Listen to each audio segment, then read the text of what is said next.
Action. What is it? It's the Grand Trunk starter hammock, and I just happened to pick this up when my other hammock, it broke up there in Ely because I was hanging in the woods and it scraped on my bike or a tree or something. But 30 bucks, got it in Grand Bay when I got off the bus to visit my friend. And that's the Arbigo tarp. I just point these out because these are things you can get at a store. It's kind of similar to my Eno Sub 6 that broke. Besides, it might be a tad. I think it clocks in at 10 ounces. It's spec'd at 9.5 feet. It might be a little shorter than that. So we'll outfit it for the night. 2 setups. Here's my Superior Gear hammock. Popular thing catching on. Your hammock is all integrated with the down insulation and everything. And here I have a Hammock Gear bottom quilt for the hammock over there, the Grand Trunk.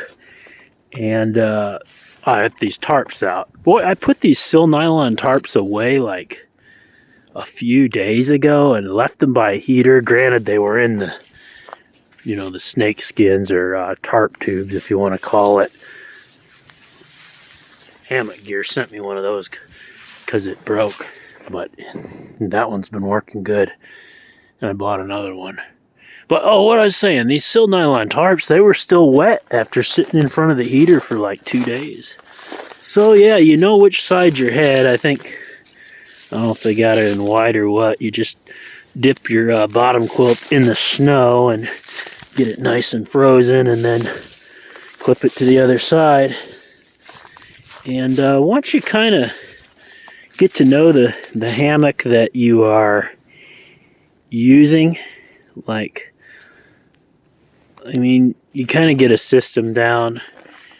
They have it so you just draw the bottom quilt up, and I like, especially on these shorter hammocks, I will use all these funky adjusters. Of course, you got to untangle the mess and whatnot, and I will get that bottom quilt up on that hammock.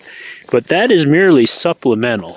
The system includes a beautiful Thermarest Neo Air X-Lite. This is the Woman's R 5.4 version. I find you don't really need a whole huge pad in the hammock.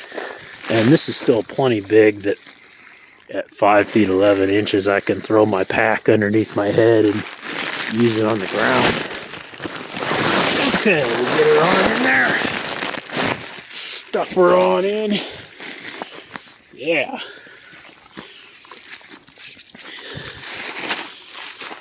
And then I'll cinch the quilt. It's got the Green Bay colors. It came from Green Bay.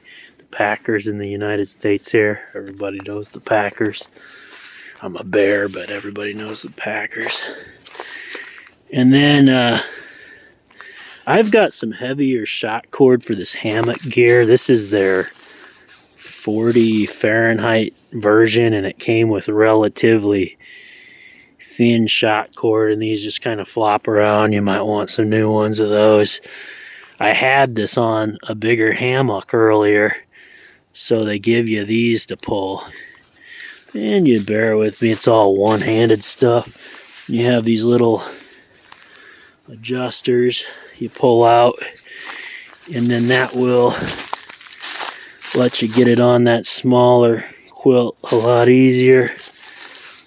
But in my opinion, you know, these bottom quilts, now and then they sink in perfect to you, and then now and then it's just a real bear to put up with them.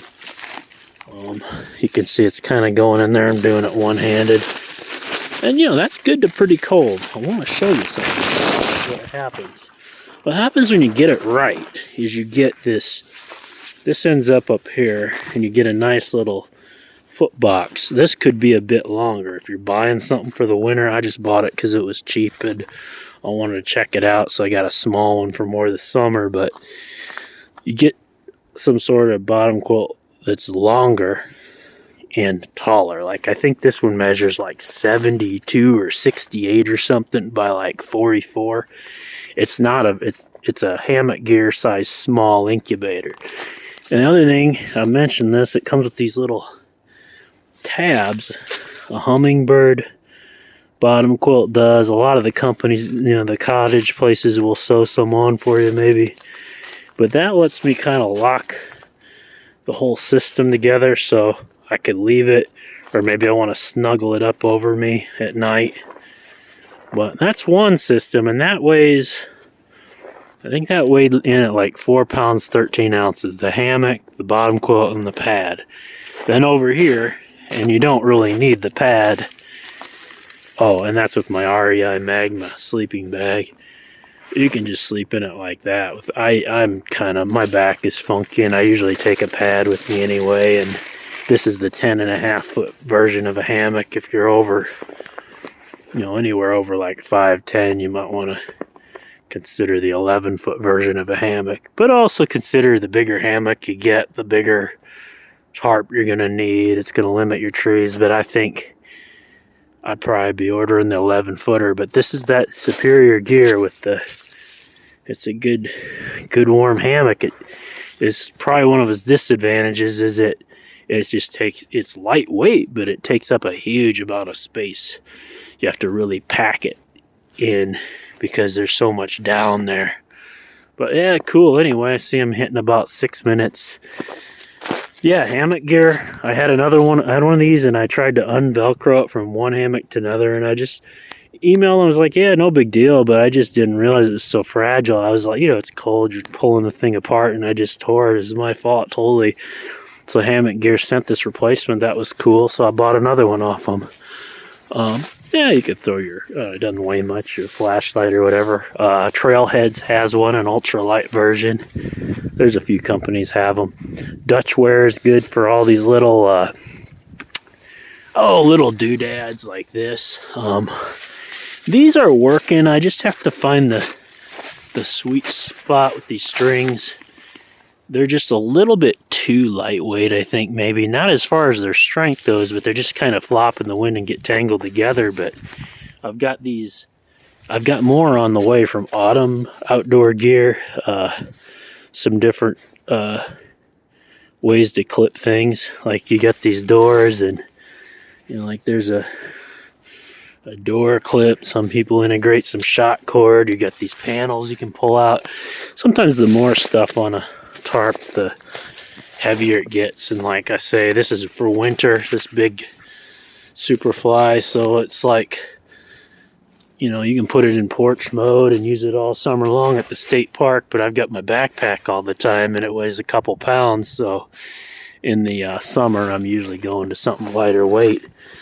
That said, this big diamond from Grand Trunk weighs in at 2 pounds with all its strings and stuff. So I think the key there is you just have a little bit less of a diamond. It can't measure, say, 12 feet by 12 feet the other way. That's too big. It more has to be like 12 feet across the top and like 10 feet, 9 feet on the diamond side. But that's pretty cool, the Arbigo tarp for... Well, there it is. I think we'll try this one, and like I said, I have the REI Magma sleeping bag for it. I did love Grand Trunk's cocoon system. I have a review on it, the Evolution. It just happened that the hammock had a bad seam, so I'm sure they'd make good on it for you. I may re-examine that piece of gear another time. It was really awesome to be able to just... You saw me and I'll still have to fiddle with this a bunch. It sags down at night, whatever. Maybe you got it perfected. It's perfect, but it's just with the Evolution, all I did to do was clip it here and clip it there, and I've got a full 11-foot hammock. I really didn't need the pad, except I did need it when it was this cold to stay warm. It said 20 Fahrenheit, and it really was like a bottom limit. But anyway, yeah, just some ideas for winter. I've got my stakes. I broke the stake. I've got the Z-Pack stake in. A little video on that, so hopefully I missed the Trailheads hang down there in Ohio. Trailheads Outdoor Company has a hang. If you look different outdoor websites, sometimes the company has a hang. I've got a bit of insulation here This came from, I don't know if it came from Mountain More Designs or Hyperlight Mountain Gear or whatever. You get a big sheet of it. But if, let's say you don't have this big old bunch of insulation, it's just a hammock. Same with that. You don't have a bottom quilt. You can sleep in these things and just kind of take along a couple supplemental pieces and like tuck them in around you where your shoulders are. I would do that in my Nemo sleeping bag that had like the pad sleeve. It was kind of like setting up a bed, and I just kind of tucked these. They stay pretty warm. I mean, it's just definitely a good alternative. I go back and forth like with the bottom insulation, and you have a versatile system when the less complicated things you have to carry. So it's like down to about a little below freezing. I can get by with this pad and maybe something supplemental with this and my good thick sleeping bag, that REI Magma 15. I'm good to go, you know. I don't have that extra, you know, 1.5 pound piece of gear that I have to fiddle with in my pack.